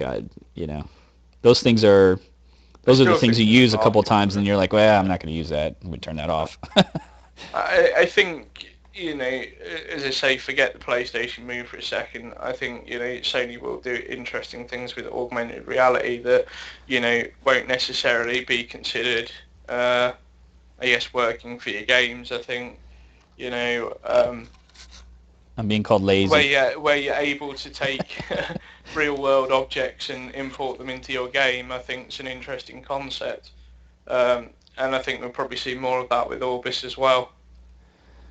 So from everything we've gathered today, the most important thing here is we all need to buy Sony stock. Yeah. Are we fanboys? Are we just excited about this, or do you? I mean, my take on this is definitely the direction of gaming. I've always said that gaming is going to come together with entertainment, with movies. Yeah. Well, I'd rather not answer that question until we address two other sides of this, which we haven't really discussed when we talked about Orbis, and part of that was the conversation that we had before we started the show about advertising side of things, and I think with the PS Vita implemented into the circle as well, because you asked me a few shows back outright and about whether or not Vita was produced with Orbis in mind. Is it solely going to be a device that only really connects with your PS3, or could I see it going further? And the honest answer, I gave you at the time, and I still feel very much the same case, is that even if Sony bring out a new console hardware in Orbis, Vita is still going to be very much part of that. Mm-hmm. And I think, I still very much maintain the attitude of a lot of the connectivity things that you see between PS3 and Vita is kind of a warm-up exercise of what you can expect to see from Orbis on a more advanced level. Yeah. And I think that's probably the right way for them to do that. Well, I guess I just, the technology changes so fast, and that's really the challenge with anything. Where, like for your example of cross-game chat, obviously the Vita got pumped up, and it's got a little bit more than the PS3 in some aspects that allows that. And if the Orbis comes out and it's got just all that advanced technology, even some of the advanced technology, and then it far surpasses the Vita, then you run into, like right now you're getting PS3 and you buy a game and you're getting it on Vita as well, then that might become a more difficult proposition where you have, you're starting to port games over instead of, they're easily available on. I don't know. I mean, we sort of touched upon about that last week, and I still think that you'll probably find, and this moves us nicely onto what sort of games we can expect from Orbis. I don't think you'll find ports of PS3 games coming across to Orbis. The PS2 didn't really do that. Yeah, and they've got no, nothing says they have to do that either. I mean, obviously, they started the PS3 with that, but they quickly ended that, and they will essentially still, support PS3 with games. We've got no guarantee they're going to support trophies. I mean, we all assume and we believe that, and we certainly all hope for it. But I mean, anything's possible with any of this. I think that trophies will still continue to be supported. I don't. Mm-hmm. Well, what if they said, okay, well, now we're going to support PS4, trophies, and then the entire trophy system with PS3, we'll shut that down? I don't think they will.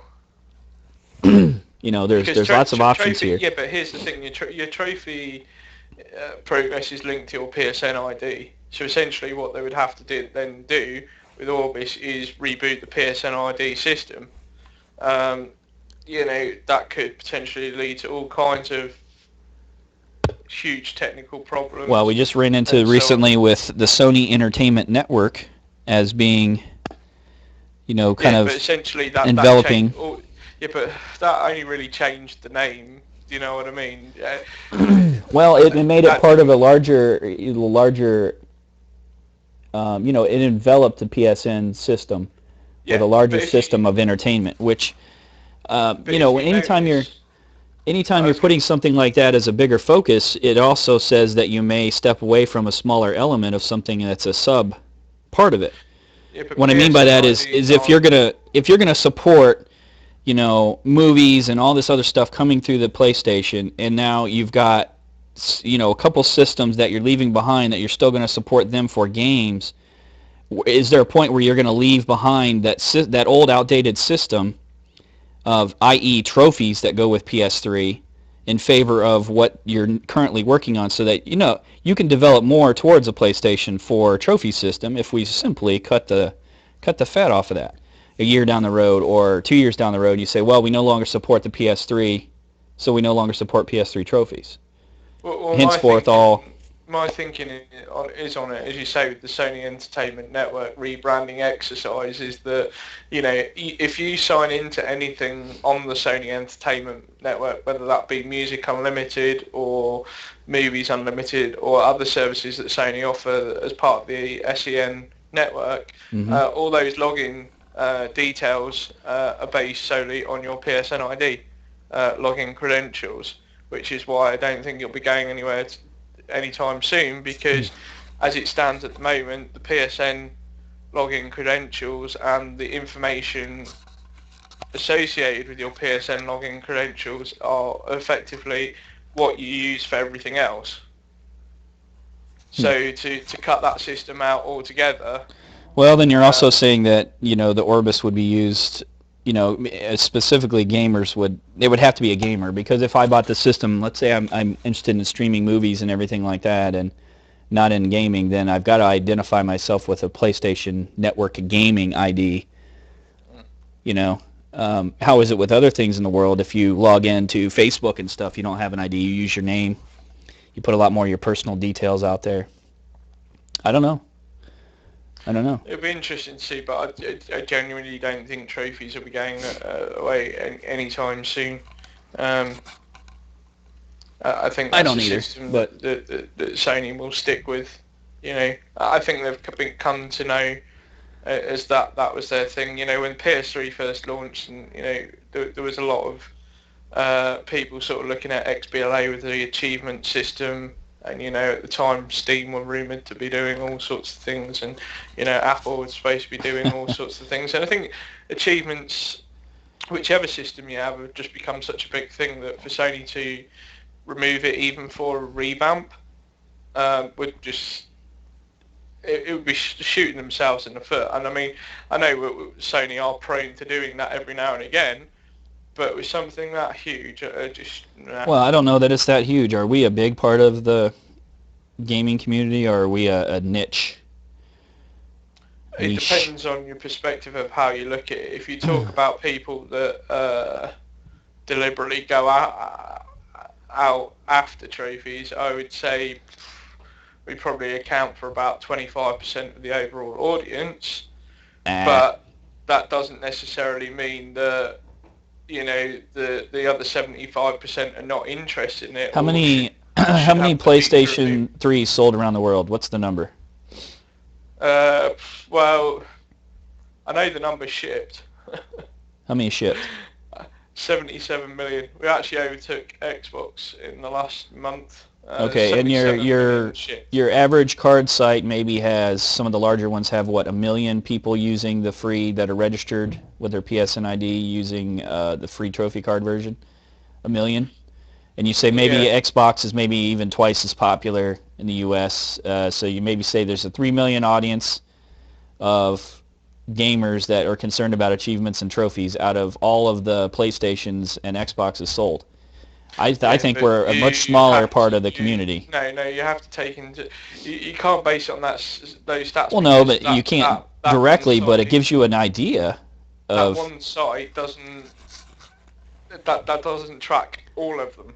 You know, and it comes back to this thing, which is, you know, Sony championed this last year, which is, you know, there are 90 million PSN accounts, but there aren't 90 million PS3s sold. Right. So how you'd be able to track all them stats and, you know, sort of break it down, God only knows. I imagine Sony... Well, I put that only out there as an idea of how to look at it, is I don't know that we're as big of a community, you know, as gaming is as a whole. It's just like, you know, I'm very keen on, I've kept up with how achievements in things work with other systems, and I can tell you, like, Steam has really messed up achievements. They're never going to go anywhere.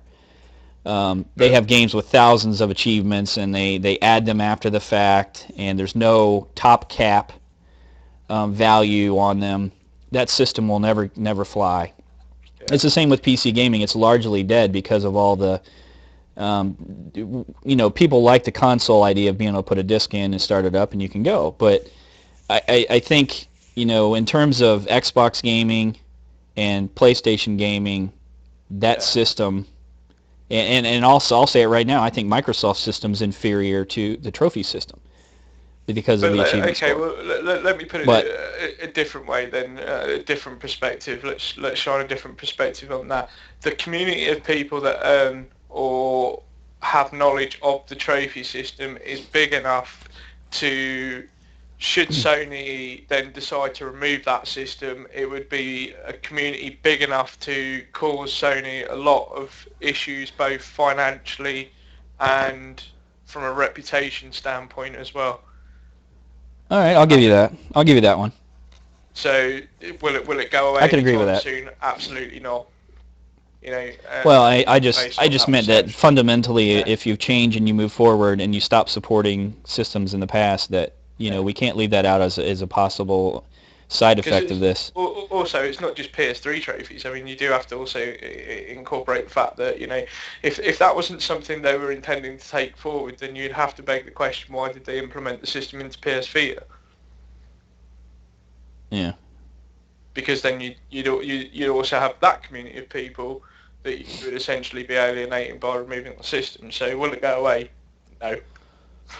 Well, PS Vita is how I started. You may see it overhauled and improved, but I don't think it'll go away. Well, that's how I started with the idea of, you know, how the PS4 is going to work with the Vita, because, you know, if it far outpaces it in terms of technology and what we can expect from gaming. But then I've always had concerns about this, because the other thing is, you know, whatever the next Xbox brings, if it's a total piece of garbage compared to the PS4, is that going to drag gaming down as a whole? Because you're going to have people building games that are aimed towards both systems, so they're not going to, you know, they're not going to reach beyond the capabilities of the Xbox 720, and we all suffer for it as PS4 owners.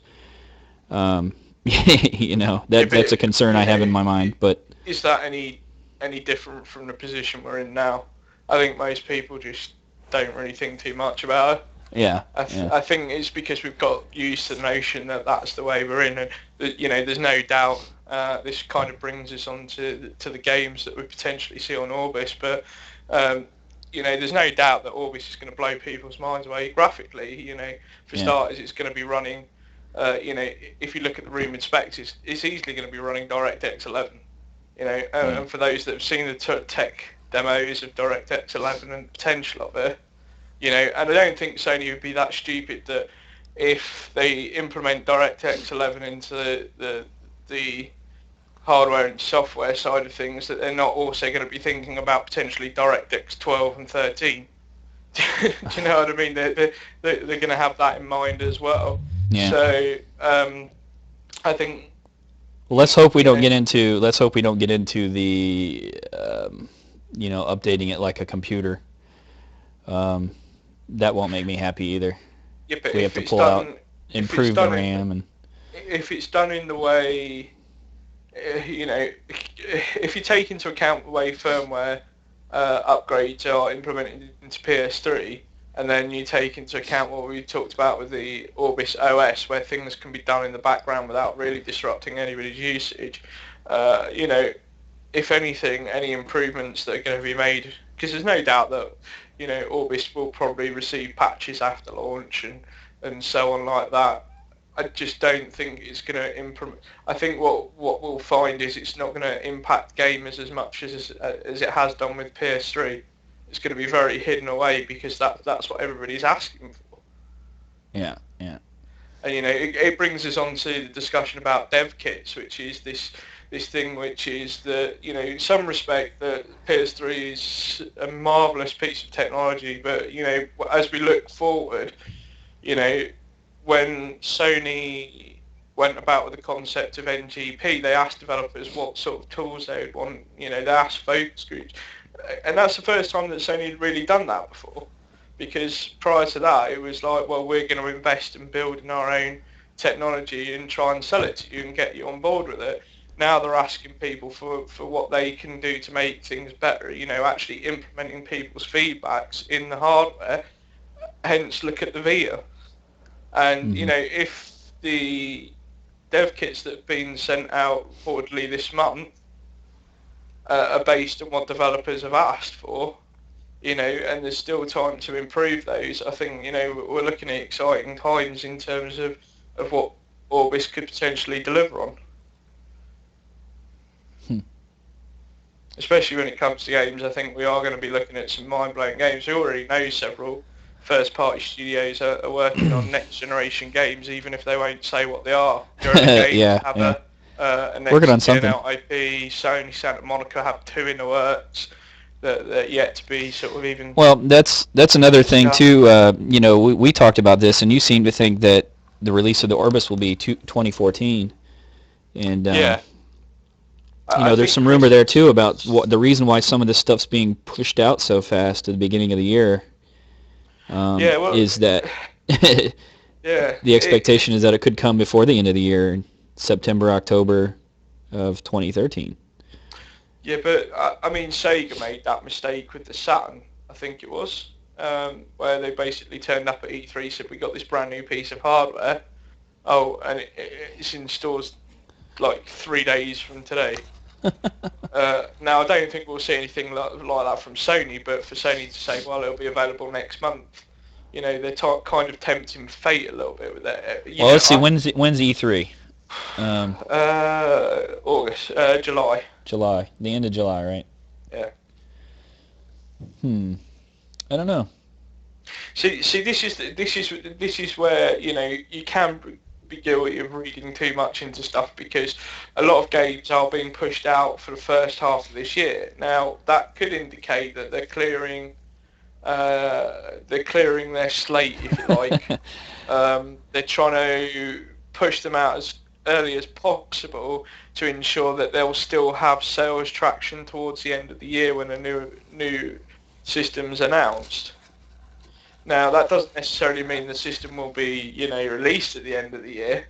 If anything, from history that's taught us, is what we'll probably see is it released in Japan first, round about end of November, early December, and then possibly European and America release, February, March time. I think Sony would be daft to do that. Personally, it hasn't worked for them in the past. It shouldn't work for them now. Many Europeans got extremely peeved with the PS3 launching 6 months after, America for absolutely no reason. And I think, if Sony do a launch strategy like that, it means that they haven't addressed the issue of regionalisation. Mm-hmm. And that's a big issue.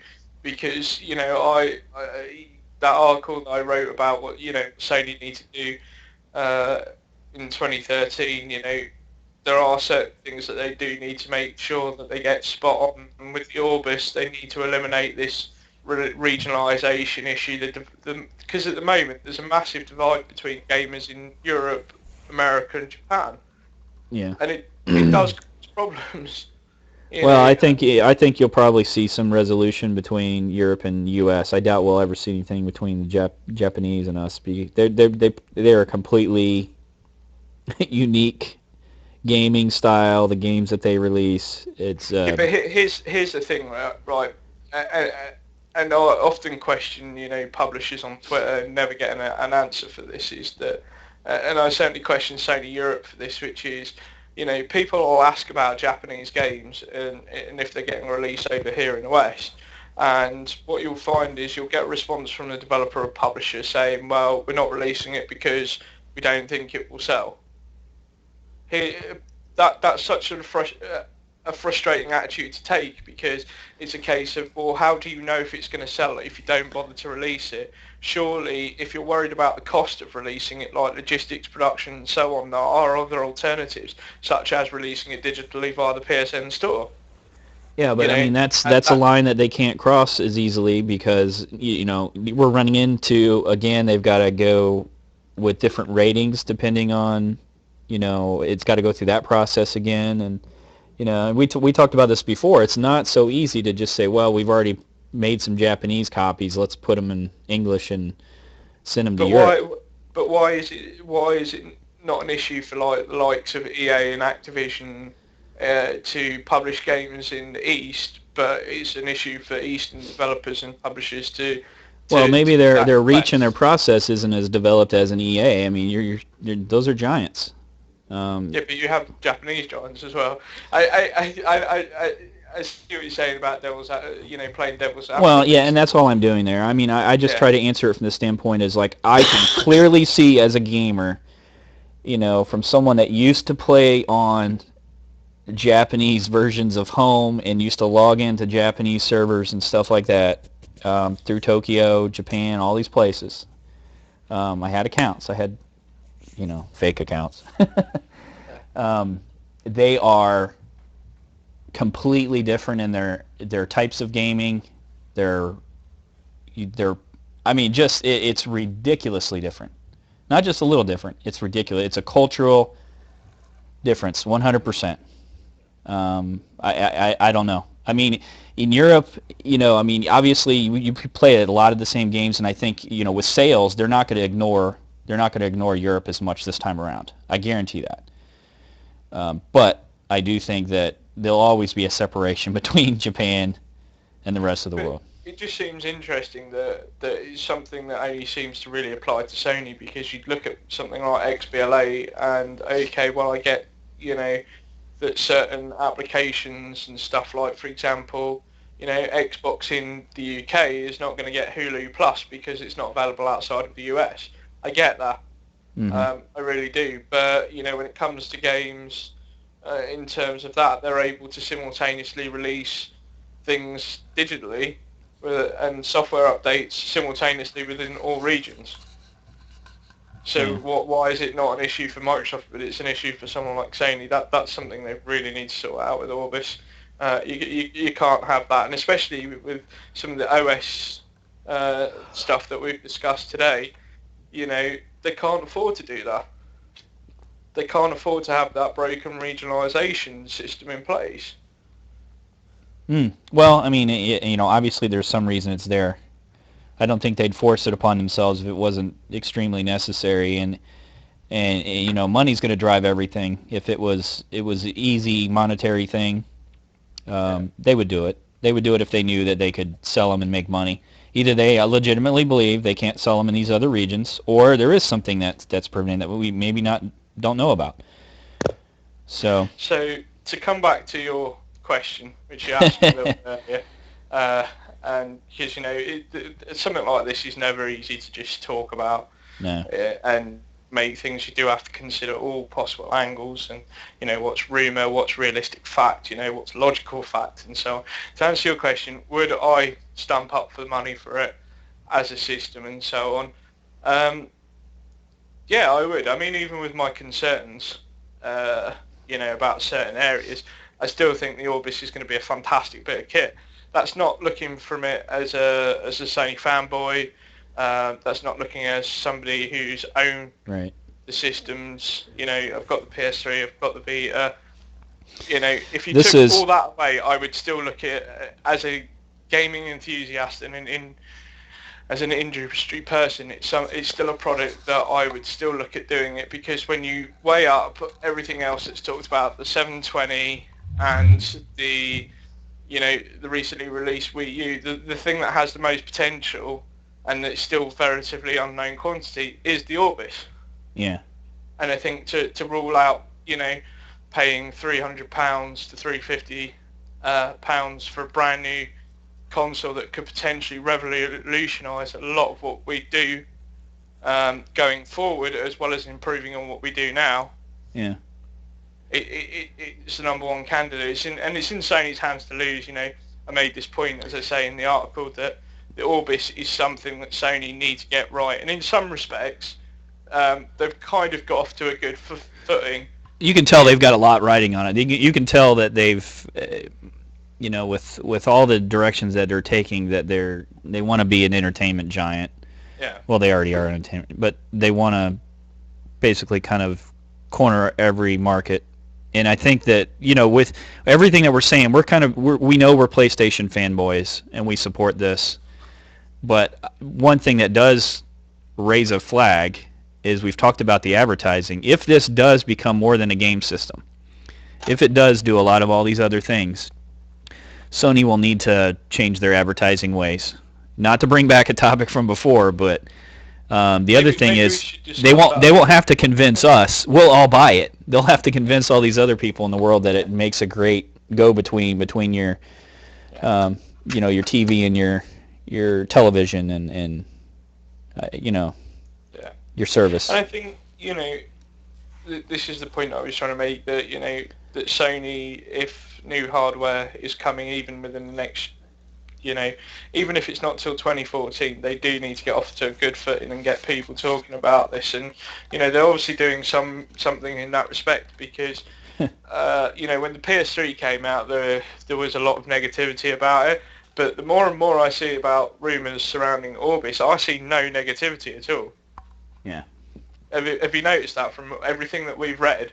There's nothing to say this is a bad idea if it gets implemented, or this is going to be crap and it's not going to sell, and so on. There's none of that negativity, and yet people are still talking about the potential of Orbis. Hence, you know, the podcast theme this week. So, you know, it's now in Sony's court to kind of build upon that this year, and they need to get that right. Well, we'll need to revisit this when it does come out. We got to remember to revisit this podcast and see what how the predictions matched up, and see how much was true. But I know one thing's for certain, that I'm definitely excited, and I hope that, you know, we haven't baffled people with too much information to the point of where, you know, they understand sort of where we're coming from with it, and it is something they should really be going out and looking at on the internet. But just be bear in mind that, you know, as I said before when we said about what the news team aren't doing with PS4, is that, you know, it's always going to be rumour and speculation. So, but it is worth reading just out of pure interest. Well, let's ask the question after this. Let's ask the question of the members, like what is most important to them, what they want to see. Let's post some good questions at us. We'll put a poll up. We'll do that. We'll put a poll up asking people, you know, are they excited for it? I think that's always... Well, that's too simple. Well, no, I say put a poll up for that because, you know, there's still quite a lot of people out there that still maintain that they're happy with PS3. They could go another couple of years without a new hardware revision. So I think it's important to gauge... You wouldn't rather hear what people really are looking forward to, what they think's the big breakthrough? This is the next point I was going to say, is that if we do a poll and find out whether people are excited, we can gauge some atmosphere about it so far, but also we we'll ask the question and get people putting in the comments. What are they anticipating to be included? The in all big this? prediction. What do they want for it? When we revisit it in 2014 or whenever it comes out, what's your big prediction? Let's see who was right, who was not. If you're right, I'll give you a cookie. Dante is going to make cookies. Yeah. All right, sir. That pretty much rounds up the discussion on that for the time being. Yes. Was there anything else? We were going to talk about the advertising. We didn't really get into that, but I mean, maybe we'll leave that. I don't know. I don't know. I think the last 2 weeks we've talked a lot about advertising. I think maybe give people a little bit of a break of advertising. Maybe actually do that as a focus of discussion. Just quickly mention maybe that there was the thought that there could be some unique forms of advertising, specifically with Microsoft having in-game advertising where you were kind of subjected to commercials while playing. I hope that doesn't happen. We have talked about other forms of advertising before, you and I, with billboards and stuff in games. So, for example, if you're playing Infamous 4 or whatever, you're running around a replica of Times Square in New York, that you'll see a Sony billboard up there with an advert streaming through it, because obviously your Orbis is always going to be connected online. So, would that necessarily be a bad thing if that Sony billboard was then showing a commercial for a new Sony phone and then you smashed it, But and we also talked about, interfaces as well, because you said you made a very good argument. Well, while that could be the future of it, how would you apply that to games like Dragon Age or Mass Effect? And, my idea was that, well, they could still do advertising in that respect where you could approach, you could be playing a Mass Effect, you approach a computer terminal to access information, and in there you'd be able to access the web browser, which would then take you to an EA store, which then you could then buy DLC or... So I'd be like, T-shirts. There's even pop-up ads in the damn Mass Effect computer. But as long as it's done in a subtle way, you know what I mean? That's I got the future. I think what we've seen so far in terms of, and we covered that a little bit last week, in terms of Wipeout, might still, I think Sony are not going to make the same mistakes that Microsoft have done with the in-your-face advertising and asking you to pay a subscription fee to get access to online multiplayer, and then shower it with ads. Surely if you pay the subscription fee, that covers the cost, and you shouldn't have to keep paying to see advertisements. I think Sony a little bit wiser in that respect. They've done some experimenting with games like Wipeout HD where they're subtle, and I pointed this out in the new Need for Speed game. There are EA games advertised on the billboards that you smash through.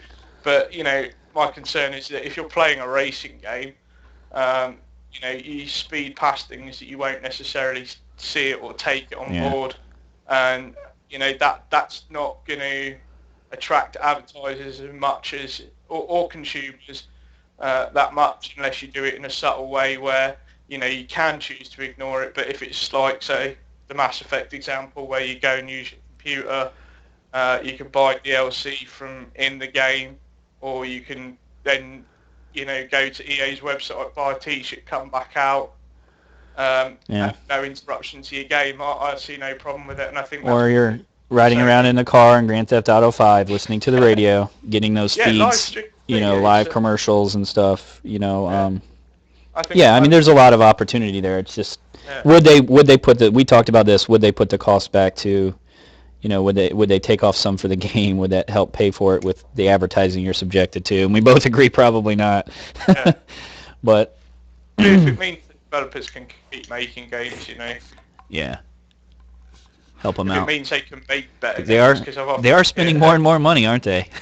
Well, I've often heard developers say, well, we would have liked to include this, but time, money and budget, you know what I mean? Yeah. So if they can get some of that back from advertising that helps them improve making the game, then as long as it's done in a subtle way where gamers don't really see it as an advertisement, more as an interactive thing, then it could work. And we've seen it recently with TV ads in the UK here where the TV advertisements have interactivity with you. They're not invasive because you know the adverts are there, but you can choose the outcome of the advert. And it gets you thinking about the advertisement a little bit more, and you're actually interacting with it as opposed to somebody just go, buy this now, quick, buy, do you know what I mean?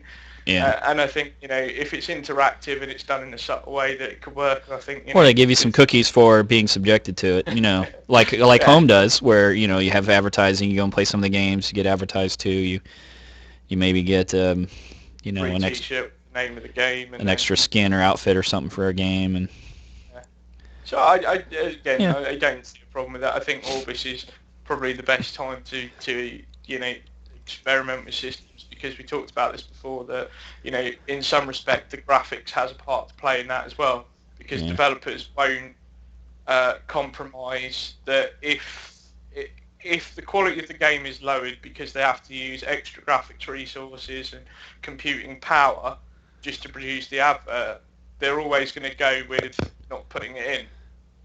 Yeah. So, if they don't have to compromise and they can include that, then again, I think that's something that both gamers and I'm gonna make a game. I'm gonna make a game for PSN called Billboard Smasher, and I'm just gonna sell ads for billboards to real companies. They'll pay for the development of it. That genuinely could work, like a sort of Joe Danger type racing game where you smash through billboards and you could sell different advertisements on the billboard. Yeah, marketing, that's great. That's $1 million idea there, right there. I hope no one picks it. Well, one thing's for sure, through all this discussion, I think they should have, in my mind, they should have reserved "it only does everything" for the Orbis, because they brought that out too soon. But anyway, Orbis is going to do everything from what we're hearing so far. So I don't know. That's what they should have reserved that for. Too late now. It just means they'll have to come up with some more interesting ones. So Sony's innovation, all that, A+, advertising, D-. Not even a D, I'd say ungraded. I'm that harsh. But yeah, no, I think this is, as you say, something we're going to have to come back to. But I just hope that people have got an insight into, as I say, the potential that Orbis has, and really do get behind it, because, I think as gamers, as I say, the way that Orbis is looking at the moment, if you believe even half the rumours, it's going to be fantastic. It's great for us, because it's not being painted in such a negative light, so that people can finally actually get excited about a new piece of hardware, which it seems that, as Sony fans, we haven't been able to really do since, the PS2 launch, because when PS3 came out, it was so negative in the run-up to it, and it would be nice that if Orbis launches, there's a lot more hype, there's a lot more positivity about it, because the last thing we want is Orbis to be a failure and for Sony to disappear. Yeah. I don't foresee that happening. I don't foresee that happening. Hell, I'll probably have to buy 3 of them. Buy me one as well if you want. I don't know. So that pretty much rounds up our... Yes, hopefully we weren't too technical, and hopefully this spurred a lot of questions. I'd like to see some good discussion about the Orbis. Get everyone's thought. What do you want to see, and are you looking forward to it? Yeah. And of course, suggestions of games as well, because as we mentioned, there are some secret projects in the works. So, are you excited about them as well? Hopefully everyone will do a little bit of homework on it. It's clear we have, but... Yeah. So, that's PS4 and Orbis discussion out of the way. And we'll have to have a side bet off the air about, release date and all that. Yeah, we'll discuss that in the green room, so to speak. But next week's show, any thoughts? Talk about the PS5. We'll just get Orbis and PS5.